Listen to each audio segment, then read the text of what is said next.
Excuse me. Oh, hey. What do you do for a living? I'm a sprint rate KOL. How much money do you make? About $14 an hour. Oh, wow, that's a lot of money. Can I do a podcast with you so you can tell your story? Yeah, might as well. Do you pay $14 an hour? We pay 13. Oh, okay. We park right there. We can go what to the the hell? studio. Okay. So exciting today. We have Dr. Oliveira doing a podcast with me. You know, Dr. August is one of the pioneers, visionaries. He's a KOL, educator, innovator, and a full-time dentist. So we want to go through his story. What do Cool. you want to talk about? Talk about 3D printing. Let's talk about KOL life. And how life for a KOL look like. That's right.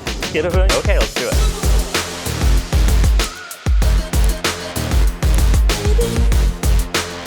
So what does the term KOL mean? KOL stands for Key Opinion Leader. I almost hate it as much as thought leader. Some scrub KOLs that go, oh, well, your opinion really doesn't matter. Would you share how much you make? I mean, I've seen ads for courses with my images on them. I've contacted them, dude, take that down. That's my case, not your case. So how did mod happen?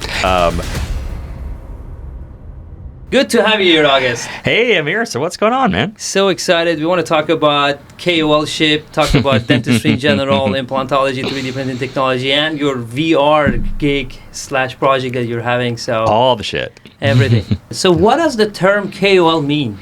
Well, a good question, because most dentists don't use these words. It's like all these kind of crazy LinkedIn words that business people make up, like, I don't know even what they do. Right. But KOL stands for Key Opinion Leader. I hate it. I almost hate it as much as thought leader.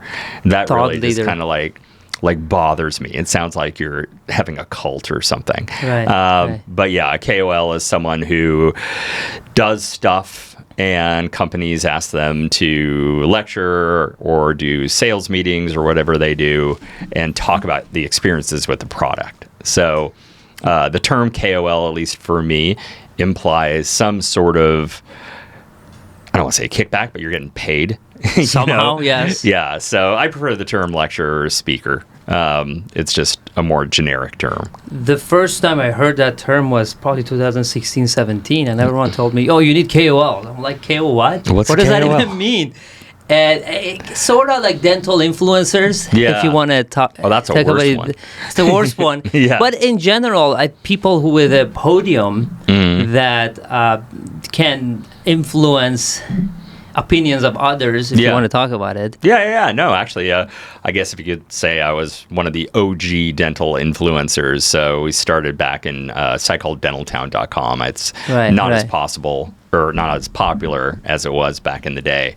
But it was, it was kind of cool. It was social media before social media. Right. And it was all message boards. And in the beginning, it was just text, like questions. I was a new dentist. I just bought a practice. I had no clue how to run a business.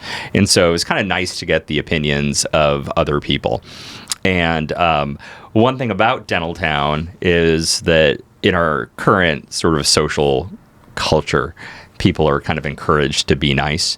It was not like that. It was like a Call of Duty lobby. Really? People would just rip you a new one. And that was kind of good and bad.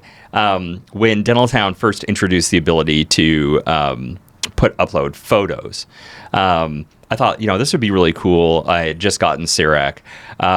One thing about CIREC is I didn't see a lot of pictures, right? There was the canned corporate brochure images, but a lot of people weren't posting what they did.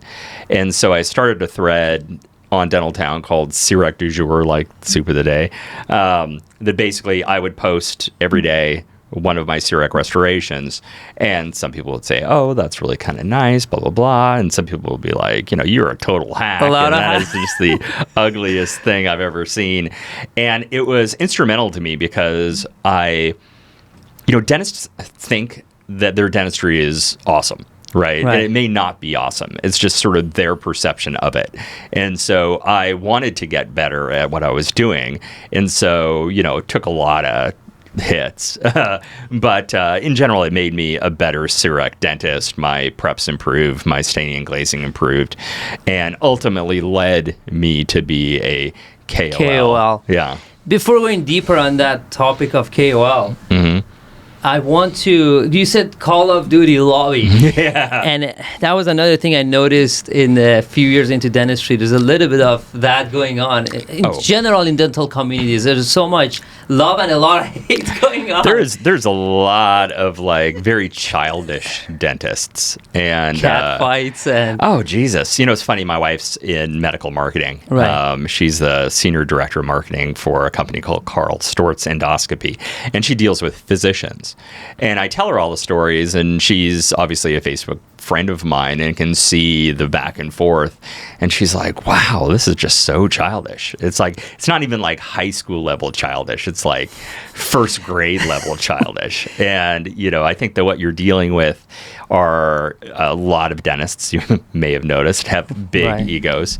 And they think what they do is the best thing in the world. And anyone that uses any other product or any other technique is just a total hack and a menace to society, and call the dental board, that kind of stuff. Yeah.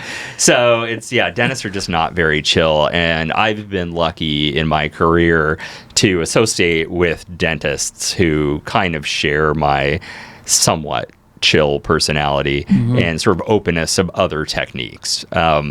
As an old dentist, one thing I find is what's heresy one day eventually becomes the norm. And I think we find that's true also in technology. Absolutely. Like I'm so old. I remember when rotary endo instrumentation first came out. And people are like, oh, you're going to destroy teeth and you're a hack and blah, blah, blah.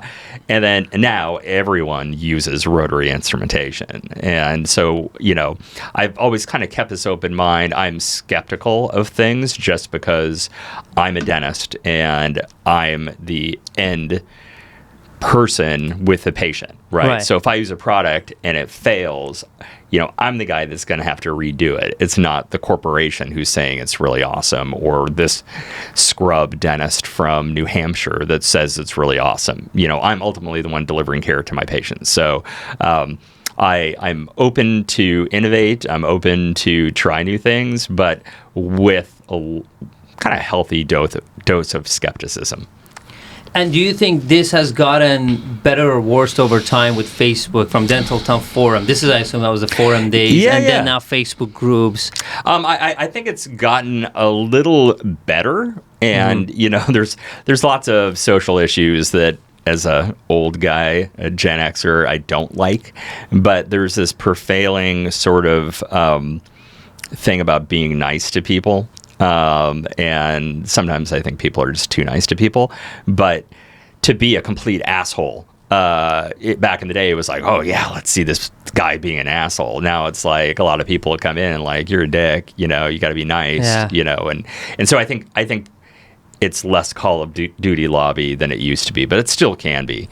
And it just sort of depends on the subject and how passionate dentists are. And, it's funny because also as a speaker, I sometimes speak to digital dentists who have a fairly open mind, and analog dentists just get included, like depending on the meeting. And so it's usually the analog dentists that don't want to change or say give you kind of looks of disbelief. Sure.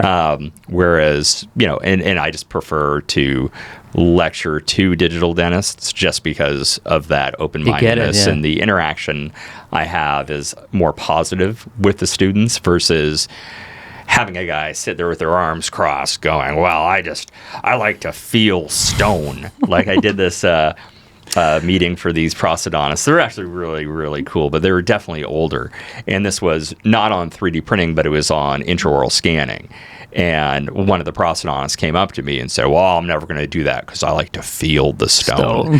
And I'm like, well, that's kind of creepy, dude. But yeah, you do you. And I think that one thing that 3D printing has allowed me, I've always had this thing where I say 3D in dentistry with quotes a lot, just because we might look at exocad or we might look at CEREC or look at a cone beam, but it's not really 3D, right? We're looking at a 3D model behind a 2D screen. Sure. We don't have depth perception.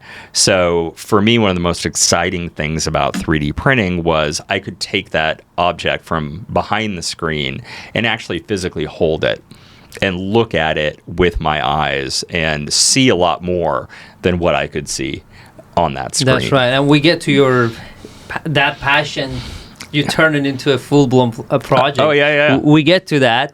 Mm-hmm. I want to go back to the topic of KOL, though. We also were on the receiving end of the hate in another way, and it's very fine line for us, essentially, that we have to be very careful not to cross that. And it was quite a learning for me personally, not to get emotional with a lot of social posts. That we get hate on our products for the most part. And you got to learn to manage emotions. Don't get involved in any. That was the biggest lesson I learned early on. Don't engage. Like it's the stupid thing you can do is to engage in these, and it just doesn't go. And it's also a bubble.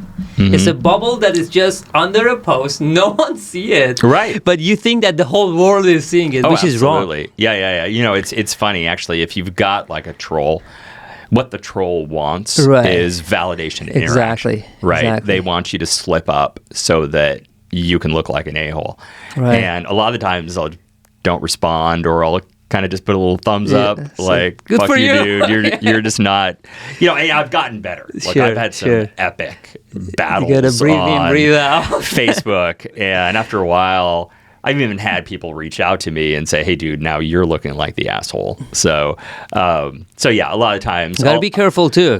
I'll kind of poke the bear a little bit, but when they kind of go ballistic. And interesting thing also about social media and deleting posts, because I've been asked by companies to delete some of the hater comments, and I don't. And the reason why is, if someone's being an a-hole, right, this is proof on my timeline forever that this person is an a-hole. Exactly. Right? And so I purposely, even if they're calling me, you know, a hack, you know, Dr. Joe Moranfar. Right, of course. We work together a lot, and he asked me to come out to Phoenix to help him with some of his work at this homeless shelter. And they treated a lot of homeless people, but also disabled vets. And the goal was to develop a protocol for scanning and printing hybrids. And it was really kind of fun because it wasn't like we were experimenting on these patients. These patients had existing plastic PMMA hybrids, and we were trying to get them to their final zirconia hybrid. And so we got to try different techniques. We got to try different products. And there was a lot of haters coming on saying, oh, well, you're experimenting on these people. And it's like, no, if the thing doesn't fit, we put their old hybrid back in and they're no worse. That's right. But in the end, they all got, you know, honestly, up to $40,000 an arch treatment that they could never afford. And they were so happy. And I got so many hugs and thankfulness. My dad was a vet, so I really feel kind of close to the vets. And they were, hey, how many, whatever amount of appointments, whatever visits were totally cool, right? And they would chat with their other little vet buddies, and you know, it was just kind of this cool interaction. However, those haters would come on, and I would purposely leave their posts, so it forever they're stay there. They are an a-hole. Yeah, it's brilliant what you and Dr. Mansouri did in those couple of years, and you're still doing it. It's ongoing, huh? It's not ongoing. It's not. Dr. Mansouri left the clinic, and he started his own gig, and then. Dr. Justin Moody and Dr. Adeline.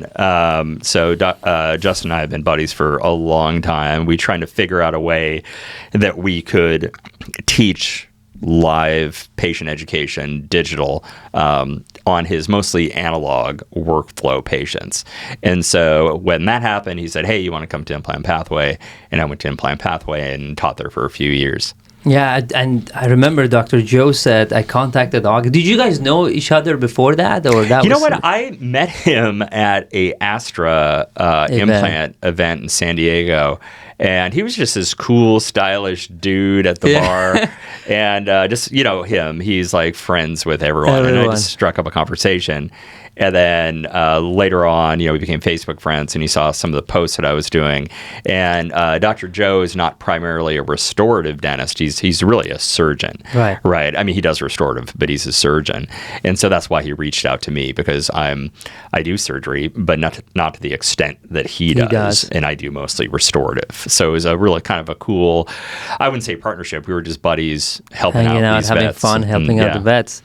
So how do you redefine KOL-ship in 2024? Yeah, that's weird, because, it's like everyone, their brother wants to be a KOL. Very true. And they don't have a lot to back it up. I know that's going to make me sound pompous, but just because you do something doesn't necessarily mean you're qualified to teach about it, right? And so there's some incredibly brilliant dentists that do beautiful work, but they stand up in front of a room and everyone falls asleep.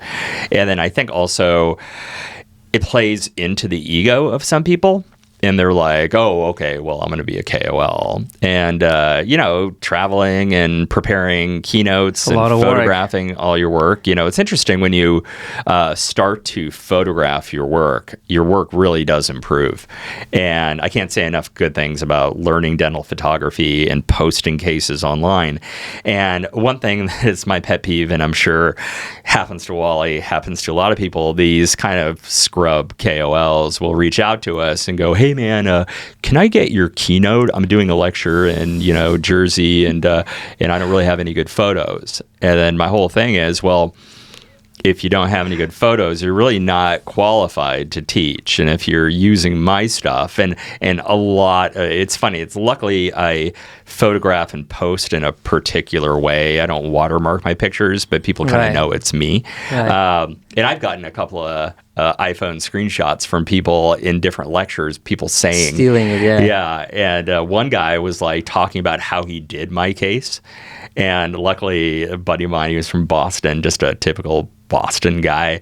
And he goes, hey, so how'd you manage this and that and this and that? And the guy's kind of getting sort of flustered. And he goes, you didn't, because that's August's case. And the guy's like, oh, yeah, I must have got these slides mixed up. Yes, this is from August. That's Oliveira. What happened. Yeah, it was just so funny. And I mean, I've seen ads for courses with my images on them. And, I've contacted them. I'm like, dude, take that down. That's my case, not your case. And it's like, oh, my dental assistant put that together. That was probably my dental assistant. So it's kind of funny when you post your stuff online. A lot of people put big watermarks on it, but I think it detracts from what it is. That's true. So people are just going to steal your stuff. I think one thing about you that really kept me on my toes is you were experimenting all the time with new stuff, and you're not shy to say, this thing sucks, Amir, you gotta fix it. And that, I think there was also that thinking of KOLs have to be exclusive, but you always kept all the companies on their toes by experimenting with other things and really going for the best products out there. Yeah. What's your thoughts on that? Yeah, I mean, that's another big pet peeve of mine is the shills that, will just toe the line. I won't mention any digital companies, but just whatever they put out, it's so great, it's so great, so great, And back in the day, I'll kind of say the name. We used to call them the CIREC Mafia. Right. Where if you deviated from this, they would pounce on you, right? And just go scorched earth on you. And I've never had that sort of thought process. I've always loved CIREC to this day, every day in my practice. I'm milling crowns, and I like it for more of the permanent crown workflow, 1Z, 2Zs and stuff like that. But I've had the trios. I've had the Medit. I've had all these different scanners. I've got a BHF C4 mill. And so I think you lack credibility if you haven't actually used it.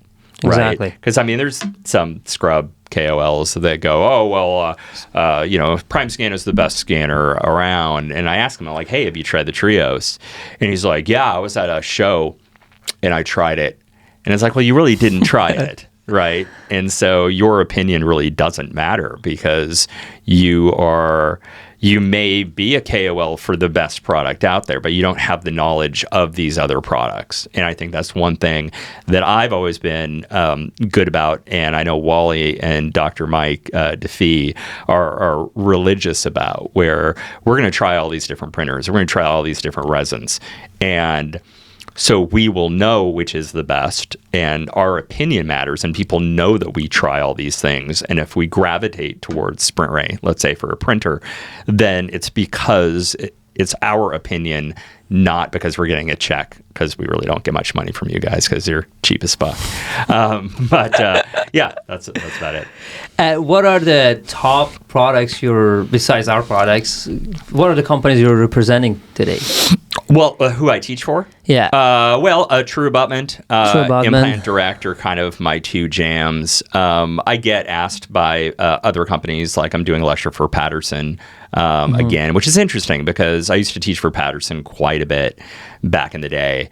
And I think that because I am fairly open source on a lot of products, it's harder for a company like Patterson, which hey, look, when they put on a sales event, it's just sell stuff. Right, and one thing, I guess, a problem with my mouth is I have no problem saying something sucks or I don't like something or being vocal about it. And so sometimes that's kind of tough for these sort of big box dental supply companies to hire me. So, and yeah, totally cool. I mean, I got a baby now, and I've got Maud. So I'm really busy on my Fridays. I'm so excited because I've got like two or three Fridays open, and I'm of course here talking about dentistry on one of them. But yeah, just I want to chill a little more, but teaching keeps pulling me back in. I just did an event in San Jose for the ITI study club. So yeah. What's the iOS that you use these days? Prime Scan. And at some point you were exclusive with CEREC. Is that right? Yeah. I was a KOL. I was a little soldier for Sirona. And to this day, I mean, look, I love Sirona's products. I am critical of the price point. I don't like how everything seems to be included with some monthly club fee with them. But one thing about Sirona that I really do like is they make really good quality products. And they're very much interested in a closed workflow. And that debate, open versus closed, is a tale as old as time, Apple versus PCs. But because of that very closed workflow, we as dentists can't screw it up. And so there's days where I want to be a mad scientist and try all these different things. And there's some days that I want to be on autopilot and I just want to bust out a crown and not have to export something or convert something. So I think Sirona is very, very good. And when did you start digital enamel? Yeah, so digital enamel happened probably late 2000s. So I started teaching for Patterson as a CEREC basic trainer in 2005. One thing that happened was Sirona was kind of, I hate the term grooming because it means something else these days, but getting me ready to be a speaker. I really never wanted to speak. I was very, very shy. And so I took a class around 2005. And Todd happened to be at the class, and it was a class on public speaking, and I was horrible. I was just really, really bad. Wow. And Todd was there, and Todd was amazing, and we just hit it off as buddies after that. And there's a large teaching group, used to be called CEREC Doctors, now it's Spear.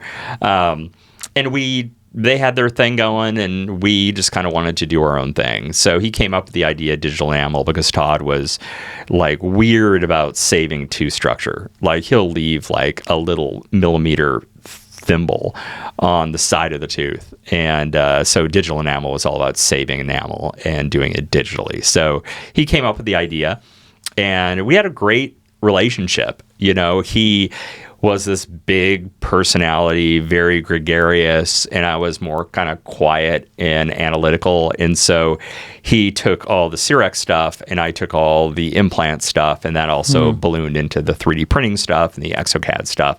And so he was more of a good little soldier to Sirona, staying within the Sirac ecosystem.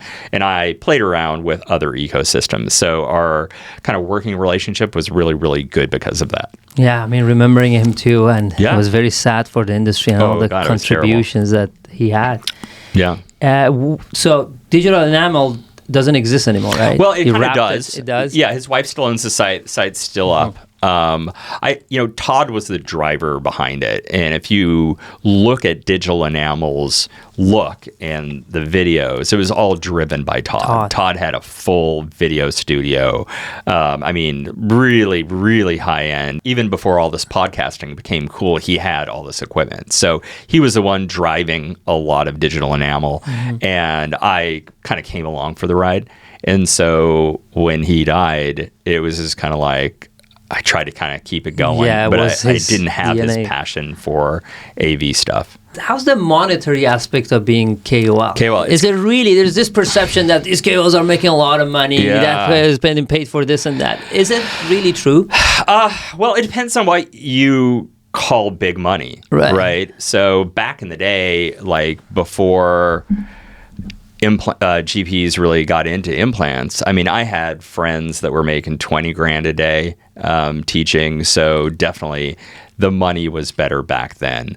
And I think that the way that I always look at the monetary aspect is if I'm taking time away from my practice, or if I'm working on a day that I shouldn't be, I should be basically making what I gross in my office. And so my KOL fees are probably higher than a lot of people. Also, I think a lot of companies kind of lure dentists in with this KOL thing, and they don't really pay them that much. And that's an interesting thing, because a lot of times I'm dealing with sort of employees of a company. And let's say this employee is making $120,000 a year. And then when I tell them they offer me X amount of dollars, which is still not bad money, and I tell them, oh, that's like an eighth of what I really make, then it's sort of insulting, I think, to them. So I think it's kind of difficult, but my fee is my fee, basically, whether I teach for an hour or teach for a whole day. I've got to travel sometimes and be away from my family. Like if I do a local gig, my fee is going to be a lot less. Would you share how much you make? Yeah, I guess. So my normal daily rate's about $8,500 for a full day. For a full day. Got it. And then with Mod, it's actually more of I'm a co-owner, so it's more of a different profit. Arrangement. Yeah. So it's better, but it's hard to come up with an actual number for that. And another thing about dentistry, I don't know why there is a stigma that the advocates make money, but every other industry is a sponsorship. Like you see YouTubers, you see podcasters, they get so much sponsorship, and that's how they sustain the ecosystem. But in dentistry, it's like the dentists hate on them, and then companies hate from the other side for paying those. Yeah, it's weird. I mean, my wife does some influencing, and so I got to see kind of firsthand how those sponsorships work in that world. And it's weird. I mean, companies don't pay per post. They don't have like, what's it called? Like to know it or whatever that influencers use. So, which is actually kind of good because, I watch Instagram and TikTok videos and they're like, oh my God, I got this new eyeshadow. It's the best one. Link in bio to purchase it. It's kind of like, if I did a video, oh my God, I love this printer resin. It's so good. I've only printed it like once and never used it on a patient, but buy it, okay? So I get a cut. So I think that's kind of weird. I think I like getting paid as a teacher for actually getting up there, preparing a keynote, rehearsing the keynote, and trying to transfer the knowledge I have to a dentist who may not know about printing Valplast or may not know about how to do a hybrid versus, hey, look at me, I'm going to do a Sonnet dance. I don't know about that, but yeah. Do younger dentists reach out to you for advice to become a KOL? Yeah, all the time. And, I always tell them, actually, Dr. Nisnik gave me this advice, and it was just take pictures of your stuff and post it because you are a clinician. Right. The company that potentially could hire you can't do the dentistry, and they can't take the pictures of the dentistry. So take pictures of your work and post it online. And it's really funny. I had this older implant dentist who was probably cool back in the day and kind of fell from grace a bit. And it was like, hey, I want to teach for this company.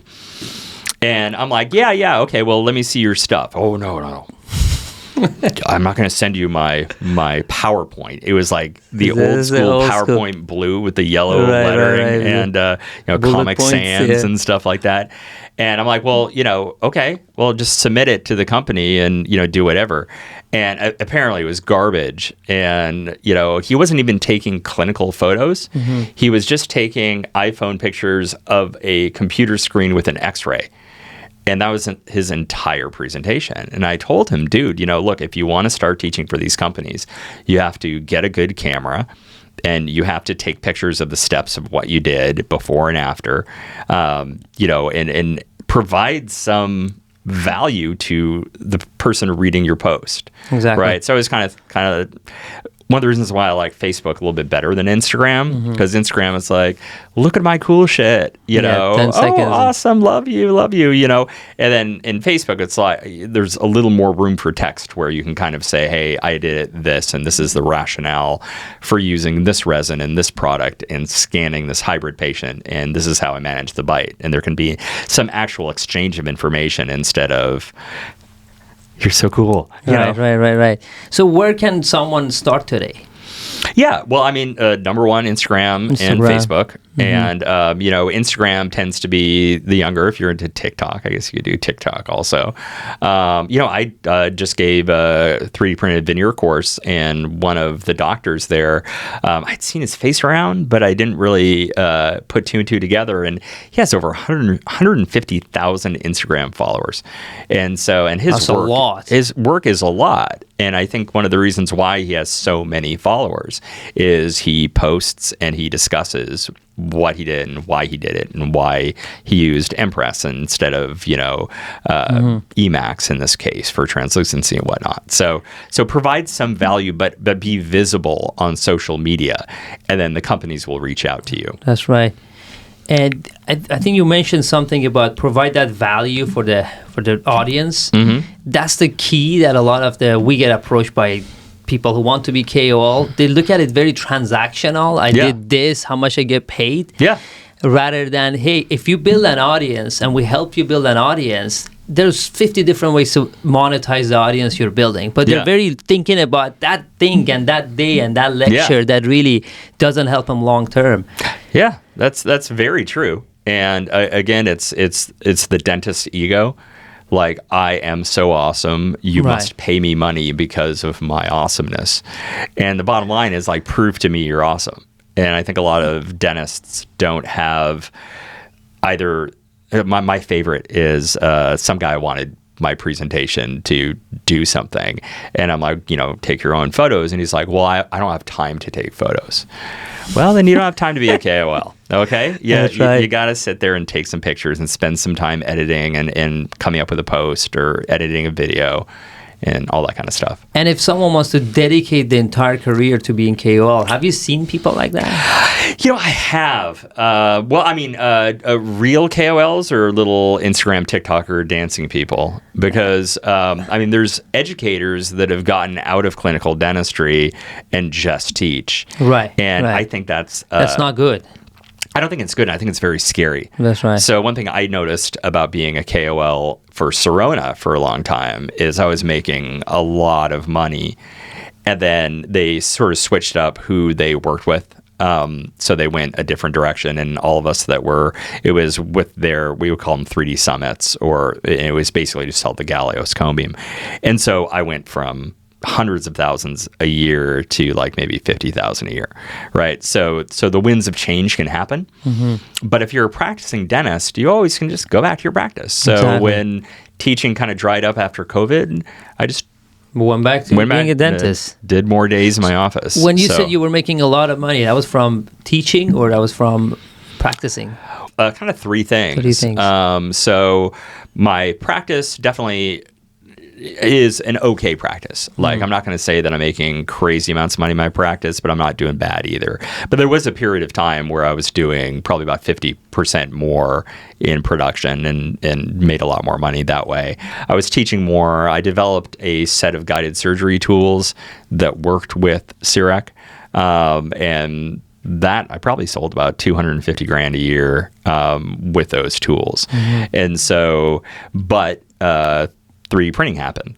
And so we moved away from milled guides to 3D printed guides, and then that sort of dried up too. So, it's always good to have your practice to fall back on. You can do all these little side hustles, but in the end, you got to pay your mortgage. And so the teaching can definitely dry up. And also what I've seen with some lecturers is they've done some stupid shit online. And, the whole social backlash and canceling, that can happen too. And not going to say that I'm going to say anything misogynistic online, but I could have a comment misinterpreted and then all my teaching could go away. And so I'll always have my practice to fall on. That's right. And if you want to kind of percentage-wise, teaching KOL, clinical dentistry, how's your income distributed between those three? I think I still make more from my practice. From practice. Yeah. That's very important to know. I definitely do because I don't teach every Friday and Saturday. Right. And so my practice, I make a decent living doing that. And then, the teaching is also kind of nice. I'm getting a little bit older and closer to retirement. So I'm trying to funnel my teaching income into my retirement account just to make sure I've got a super comfortable retirement. So you wrote 2 books. 3 books. 3 books and a lot of online assets. Are those intellectual properties making you passive money? No. They don't. So, the problem with books is books have to be updated. And I got to be honest with you, I haven't updated. My last book was 3D printing in dentistry, and I haven't updated it in like 5 years. So I really make like nothing, a couple $100 maybe a year from these books. So for a while, I mean, it was literally hundreds of thousands of dollars from them. But for now, no. And I've got some online teaching, and that kind of trickles in a couple of grand a month. But it's not like quit dentistry money. That's right. And I guess another thing about you really inspiring, you keep learning, keep yourself relevant, even with the new tech in dentistry, even outside of dentistry. And I saw that you this is 2017, you saw the shift to printing before anyone else. Before everyone else you knew, you had a book written on 3D printing. Yeah, that took like a year or so. But yeah. But this is 2018, right? Yeah. Well, actually, I think I got my Formlabs in 2014. And I think I got my Moonray in like late 2016. I could be wrong. 16, no. You were the only doctor around who visited our first office. Remember that? Yeah, well, the funny thing was Han was my implant direct rep before he came to Sprint Ray. So he had a relationship. He had my cell phone. And I literally remember I was on the 405 getting off on Wilshire, and I get this phone call, and it's Han, and he's like, "Hey, bro, I saw a bunch of videos you did at the IDS, and you want a printer?" And I'm like, "Hell yeah, I want a printer." And he's like, "Okay, cool." And the Sprint Ray, and then I went to your website, and we talked about my brutal honesty. Sometimes you had like this god awful picture. I remember it was so gross. It was a it was a mounted model on an old school articulator with like the shittiest printed wax bridge, and the bridge was so bad the margins were open and they were filled with wax. I remember. And I'm like, "Oh, dude, let me give you some pictures. Let's change this up a little bit." But yeah, I mean, ever since then, I've been great friends, and I'm so proud of where you've come and how you've maintained your humility and what you've created, you really have changed dentistry. A lot of people say, oh, this is going to change dentistry. It doesn't really change dentistry, but what you have has. So I think that's really awesome. Thank you, my friend. Thank you. So what's your secret in staying relevant? I get bored really easily. And I think that I accept the boredness for a while. And then I'm like, this fucking sucks. I want to do something else. And so I get really interested. And I think a big problem with me is I find a topic, I just go ham, right? I just learn everything about it. And then I get bored. And then I move on to the next one. So, for a while, I was like, really into CEREC. And then I really got into analog implants, then digital implants, then digital restorative, then hybrids. And I think that, if I can toot my own horn, I learn enough about the subject so that stays with me, and that sort of balloons, right? So I didn't know anything about 3D printing. I got into 3D printing because of surgical guides. That also helped with making aligners, and then helped with my digital hybrids. So, all these kind of subtopics that I go crazy for kind of helped me in the end. When did you get into VR? Yeah, so that was interesting. What's the story? Tell me the whole story. You hired a bunch of people. I want to hear it. Yeah, no. So during the pandemic, right. I think a lot of us dentists got to kind of peek inside ourselves psychologically. Right. And I always thought, yeah, I'm a dentist, but I'm August, I'm a person. And then when everything shut down and there was so much uncertainty, I was like, God, I feel like shit. I feel stupid. I feel worthless, And it just so happened I was chatting with a buddy of mine, and he had a business partner, and they said, hey, August, what we want to do is bring dentistry to VR, and we want you to do VR lectures, and we'll, put together the coders and all this stuff.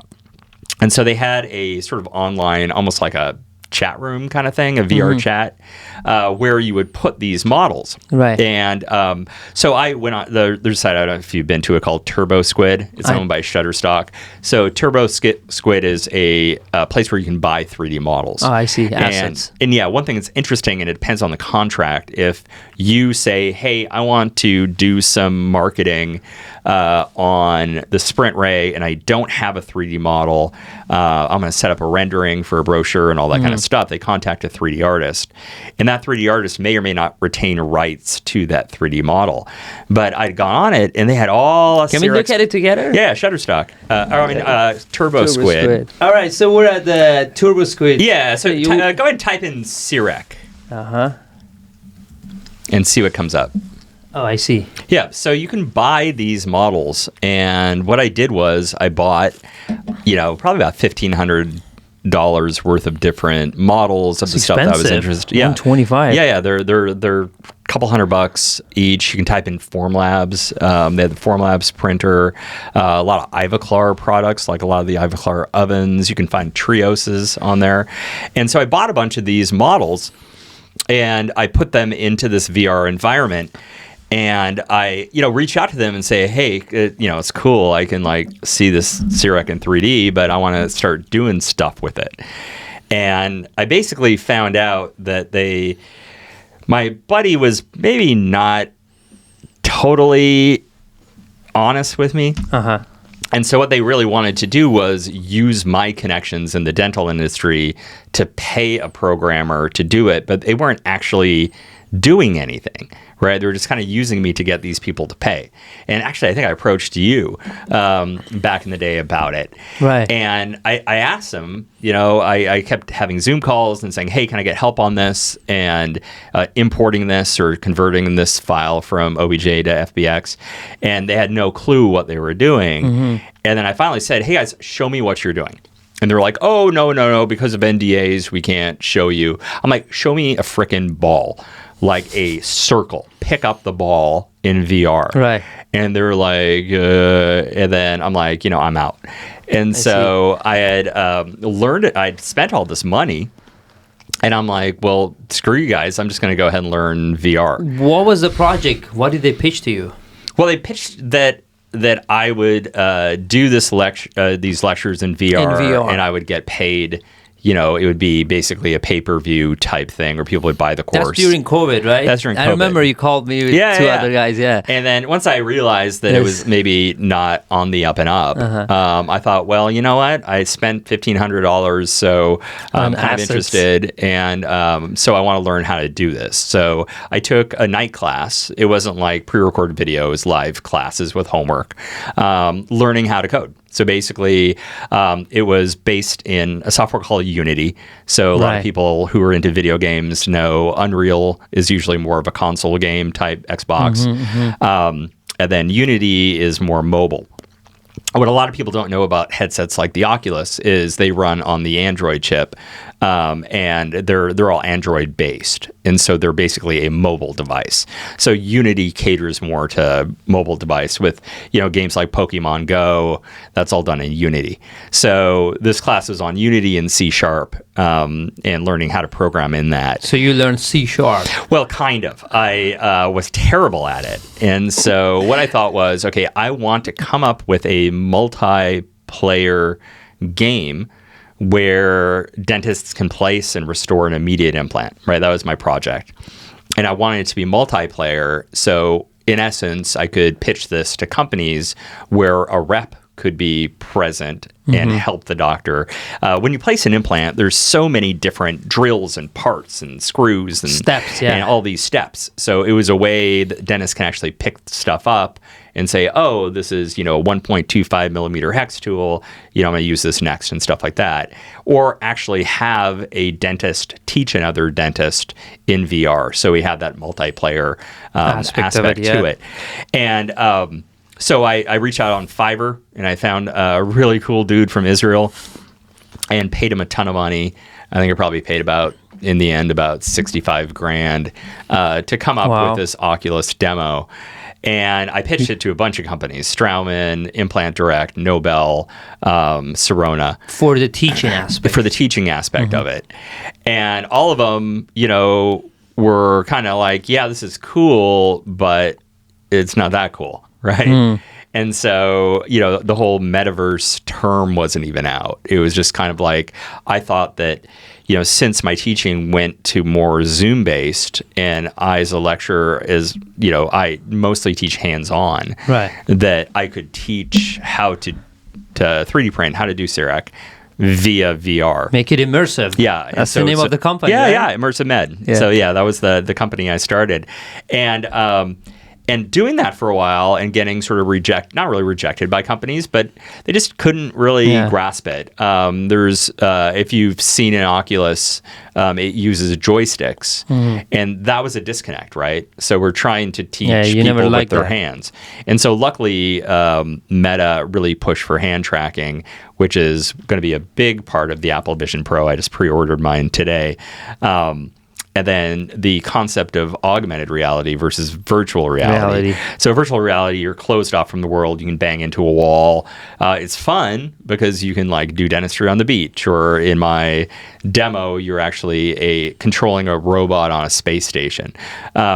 Whereas AR, you can see the world. So I got really into AR, augmented reality, and that's what led me to the project I've been working on for a while, which is guided surgery in AR. So being able to actually see within the patient, have a cone beam on the patient's face so you can see exactly where your drill is going, where the adjacent teeth are, where the nerves are. Which makes total sense, and I think it will happen. I think with the Apple Vision Pro will. The most success I got with that was actually on my iPhone 11. And so I was able... Have you seen a video of it? Is it on YouTube? I think, if you go to August YouTube, you can pull it up. I demo a hybrid surgery, a stackable guide surgery on my patient's actual face. In your YouTube channel, right? Yeah. Should I search Takis Oliveira?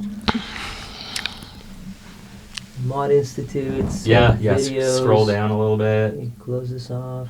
Keep scrolling down. Yeah, there it is. Actually, let's do the jaw tracking one. That's kind of fun. So with the jaw tracking, I used basically my iPhone to scan my face, and then I could then control my jaw that was taken with a cone beam by landmarks on my face and actually visualize how the TMJ interacted with the skull. I see. So that was kind of cool. And then the next one, down, go ahead and click on that one. This one? The weird one, yeah. That is actually all done on the iPhone 11. Or actually, I think that was an iPad. But what you're seeing is when people do guided surgery, they connect an iOS scan to a cone beam, and that step happens in a stationary object. So what I'm doing here is I'm using the scanner, the 3D scanner, photogrammetry scanner, basically, from the iPhone 11 to actually superimpose this jaw on my patient by using teeth landmarks. And so this was done with a phone. And this is phone. It's just a phone. It's amazing. Yeah, and the University of Iowa reached out to me, really cool prosthodontist out there, Dr. Salah, and he got me in touch with the VR department at the university, and we wanted to explore this a little further. And what we quickly realized was the headsets at the time just did not have the accuracy we wanted. So we looked into external VR or external infrared cameras. Do you know how you watch a green screen and make Lord of the Rings and stuff like that? So what's going on is there's infrared cameras that are locating these markers on the patients. Yeah. So we started to do that.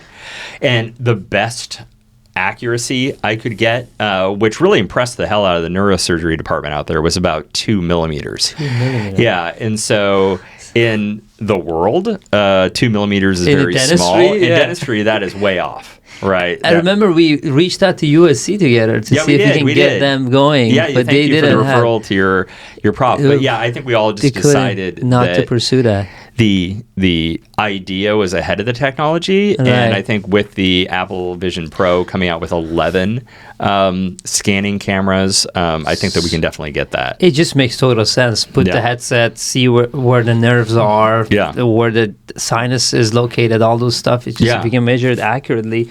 So which other video we got to play here? You can do some of my VR stuff. And so what I'm doing is using augmented reality and superimposing a CIREX scan and being able to rotate it. So remember, we talked about the old prosthodontist that wanted to feel the stone. Yeah, the stone. So one thing that is cool with augmented reality is I can walk around this model. I can use my eyes' depth perception and see it almost like it's a real object. Yeah, that's just some of the stuff I'm working on. Mod, we're really going forward with the AR aspect of teaching. And you started some work with the Apple project, Vision Pro? Yeah. So I've been screwing around with it. You haven't received the set yet? Well, the set's not out. And so right now, a lot of people have put out basically a simulator. And so what I want to do is I'm not going to actually get the device till March. So on my free Fridays, I'm just going to start playing around with this simulator and get something ready so that when it does launch, we'll be able to actually do it. Interesting enough, if you have an iPhone 15, you can actually start taking spatial video. So talking about... That's the one, the post said you had. Words like KOL. It started AR, VR, then it, XR was kind of the term to incorporate everything. Then Zuckerberg came out with the metaverse, and that became a buzzword. And now Apple has changed the term to spatial computing. It's a better term. So spatial does sound kind of a little bit better. But yeah, you can take 3D video. And if you've ever played with it, you can actually put it on the Quest 2 headset that you gave for now. One. But there's a weird sort of emotional aspect to these spatial videos. So I got a kid. I look at little videos and pictures of the kid and like, oh, cool, that was a fun time at the park. And then I took some spatial video of him. And it's interesting. You can't walk into the park, right?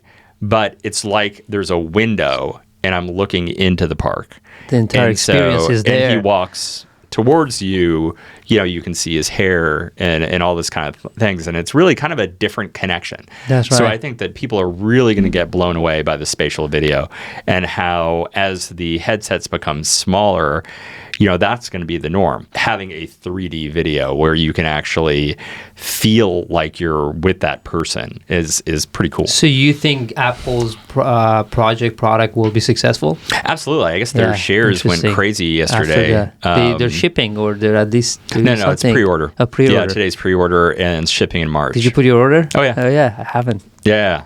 So how did Mod happen? Yeah. So Wally and I have been really good friends forever. And one of the things about the Sirac Mafia was, a lot of these people didn't talk to the Plan Mecca guys. He was never in the Sirac camp. No, he wasn't in the Sirac before. He actually has a Prime Scan now, but he was into E4D, and I had a lot of respect for him, and we were always good friends. And he was teaching at the University Medical Center, South Carolina. I forget what the actual... MUSC. Yeah, MUSC. And we were just good friends. And we've always been good friends online. And then we met in person a couple times at a lecture out there on 3D printing. And he was there, then hooked up at the IDS and hung out. And it was actually kind of funny because... we got invited to like the 3Shape party and the Eye of Clark party and the Plan Mecca. If you've been to the IDS, they kind of get these big boats and they have parties on the boats. And so I got invited to all these, and I wanted Todd to come along. And Todd was, just a good little soldier for Sirona. That's 2019, right? Yeah. Yeah. And he was so nervous at all these, and he was kind of like, no cameras, please. You didn't want to get his picture. And I'm like, hey, You guys are there. And it was, and Wally was there, and he got to meet Wally and see Wally. So I've always really loved Wally, and Wally reached out to me. Mod is really a popular teaching location. They've got this beautiful facility in Charleston. Dr. Mike DeFee is kind of the more quiet half of Mod. Before it was Wally and Dr. DeFee, and he's has a PhD in biochemistry, and he just brilliant. Both of them are brilliant. And they just reached out to me, and I was kind of like doing a little teaching here and there, and kind of enjoying my VR and just chilling, and kind of like pulled me out of retirement basically. And they just said, hey, we're super booked in Charleston. We've been having to come out to the West Coast, and we need, someone to head up the West Coast. Mm-hmm. So we formed Mod West, which is a company, and I'm 40% owner of the company. So it's a different entity, I see. Yeah. We're definitely very 3D printing heavy. Yeah. And we're very ExoCAD heavy, which was great because I know ExoCAD. I've been using ExoCAD for about 9 years and plastered all over ExoCAD's billboards. And so it was just kind of a great relationship. And they have a similar teaching style to me. That you do, very kind of open source and non-judgmental. Factual, a lot of visuals. Yeah. What's the mission of the Mod? I'm going to go to the website. What's the mission? I mean, just to what do you provide. Guys want to achieve? We just want to teach 3D printing education. So our focus really is 3D printing focus, right? Yeah, same day restorations, be it dentures or partials or inlays, onlays, crowns, veneers. We want to educate dentists on how to do this. I accidentally clicked on the ad. It's going to cost you guys $5. Oh, yeah. Sorry, Sean. I'm surprised you didn't get Sean, sorry. Yeah. It cost you money. I'm surprised you didn't get Mod Pizza, because usually Mod Pizza comes up. Yeah. But we it's a very fun class. I mean, it's if you take a Mod class, it's not just me up there talking about how cool stuff is. Mm-hmm. I mean, we really get our hands dirty.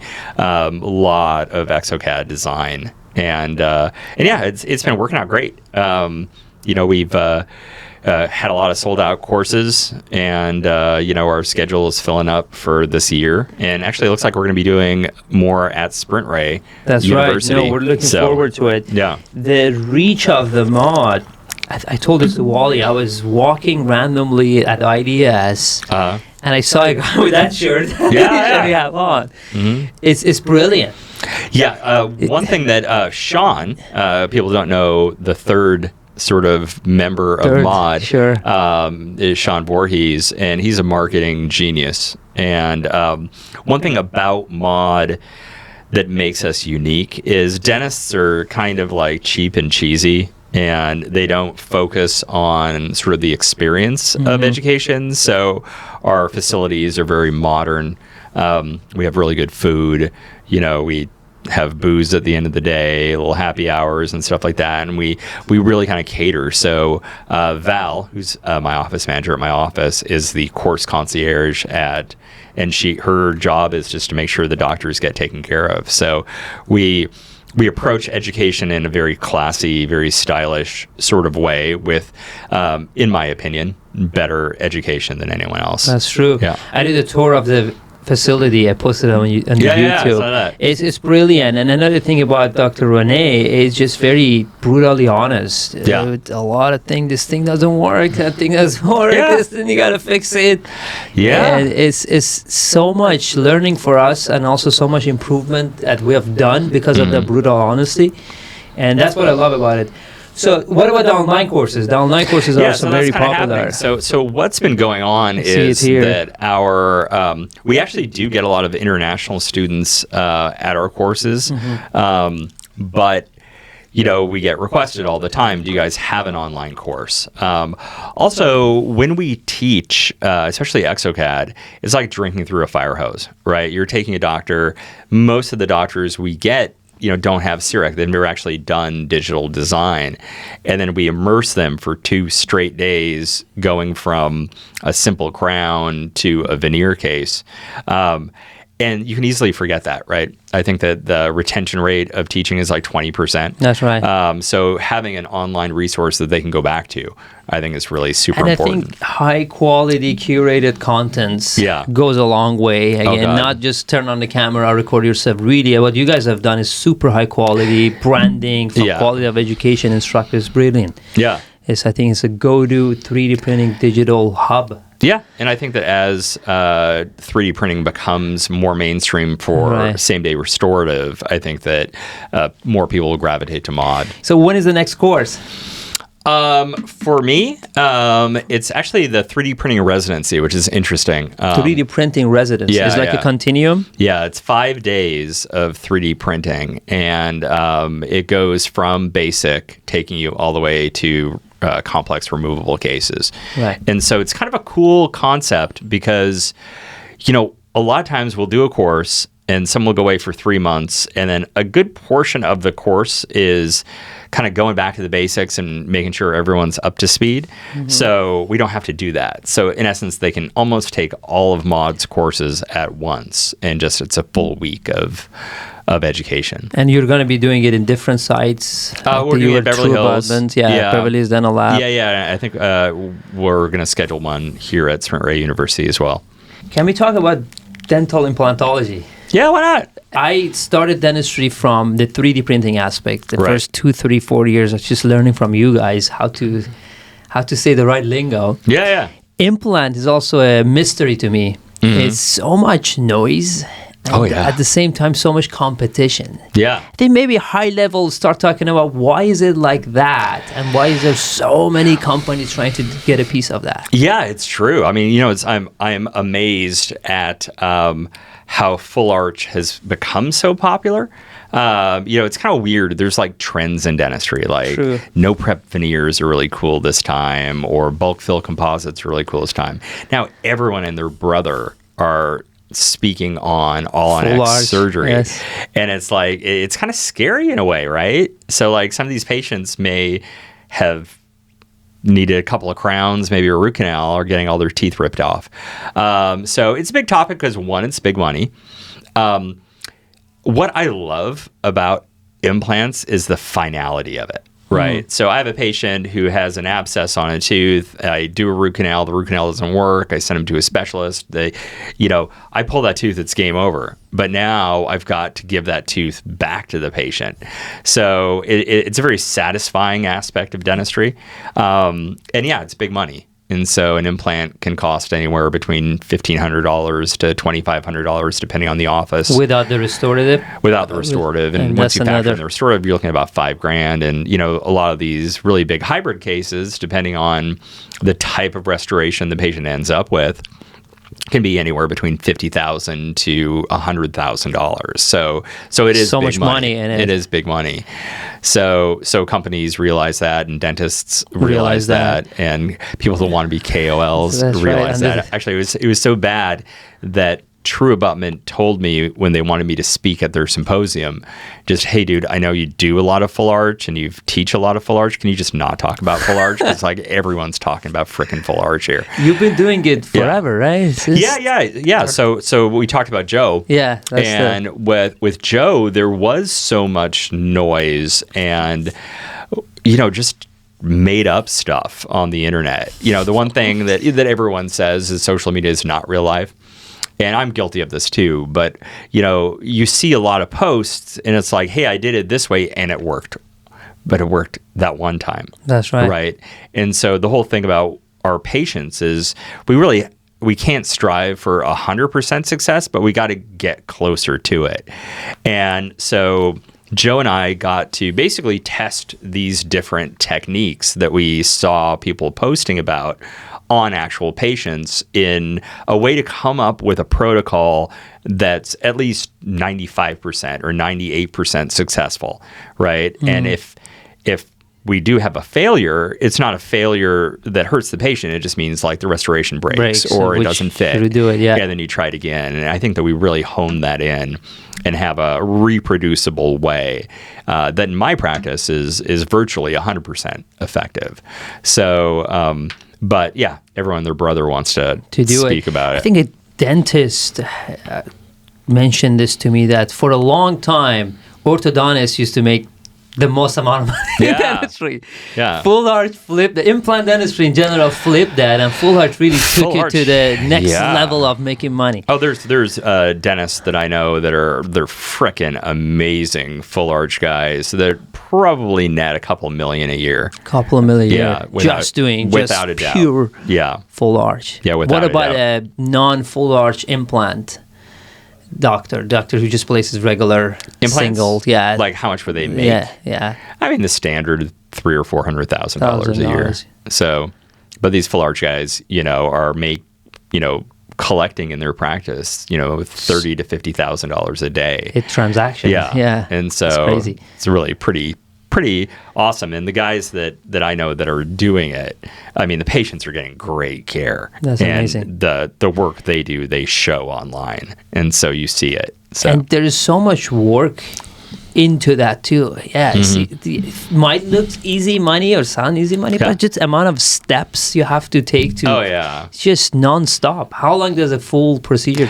Yeah. Well, so if I'm doing full arch stuff, I do it with stackable guides. Right. And if people are not familiar with stackable guides, Chrome is kind of the biggest maker. Do you have videos here? We can take a look. Don't know if I have video, but I have lots of pictures. I can find it as full you're arch talking, stuff. Yeah.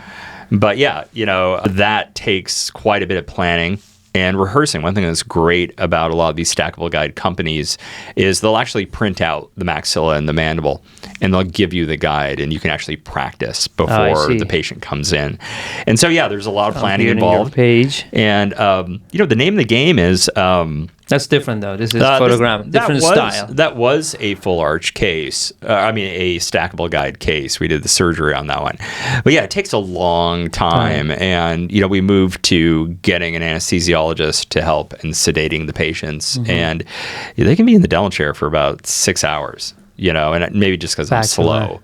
But if the patient wants a restoration that day, it does take quite a bit of time.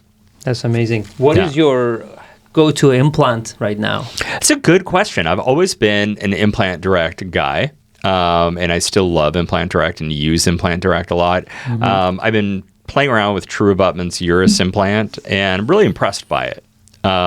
More importantly, I'm really impressed by their guided surgery system and their Pylon software. Their Pylon software is a free guided surgery software that's really easy to use. That's True Abutment? True Abutment. Yeah, so I've been playing around with Urus, and I really kind of like that implant. But deep down inside, I'm a implant direct legacy that's guy. the Jerry Niznik that's Niznik's connection. the next up. Yeah, Amazing. What about his next company? His next implant company. Yeah. I don't know much about it. I'll let you talk to Niznik. He's kind of going with a different direction that I don't say I don't prove it. I see his science, and I see what my style of implants is different than what he's selling. Got it. But if you know Niznik, he's going to lean on me and eventually convince me. So one thing that Dr. Niznik, when he gets an idea in his head, he'll convince you. Yeah, he's been right. Yeah. A couple of times, I guess. Yeah, he has. You got to trust him. He is a brilliant man. Yeah, final thoughts. Where do you think the dentistry is going with all the technology, all the implantology, all the super VR tech stuff? Yeah, where are we going? Well, I mean, AI is hot right now. Do you use anything AI today? I haven't yet. I think I'm going to try it. Mm-hmm. The stuff that I saw early on was garbage, but a lot of people that I do respect in the industry are using AI more and more. Right. So I think that we're going to see AI help you with chart notes, with radiographic diagnosis is like the big push right now for AI.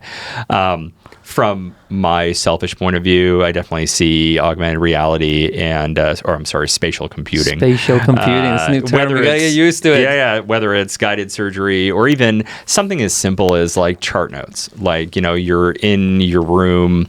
I've got like a little itty bitty screen over here. I might have a little itty bitty screen over there. Well, why not have the x-rays floating in the room with you? Why don't you have the cone beam floating and just have all this stuff? I think that's happening. There's some really cool work with sort of Apple's big thing is retinal tracking. So moving your eyes to control buttons. So I think you're going to see a lot of touch-free devices in your office. Like, let's freaky say at this point to think about you're it. looking at a light, and it'll turn the light off, or you can look at an X-ray machine and turn the X-ray off and on, which I think is great for sterility, but just also movement, right? Repetitive movement in dentistry causes lots of backache and lots of problems. So you'll be able to control devices by looking at them and blinking. That's interesting. Or I didn't think about that. Yeah. Yeah. So I think that's going to be a big thing. And hopefully you'll be ahead of it with the new projects. I will. I'll be all over it. Awesome. Yeah. August, thank you for coming to the podcast. Amir, thank you. Appreciate it. All right. Awesome.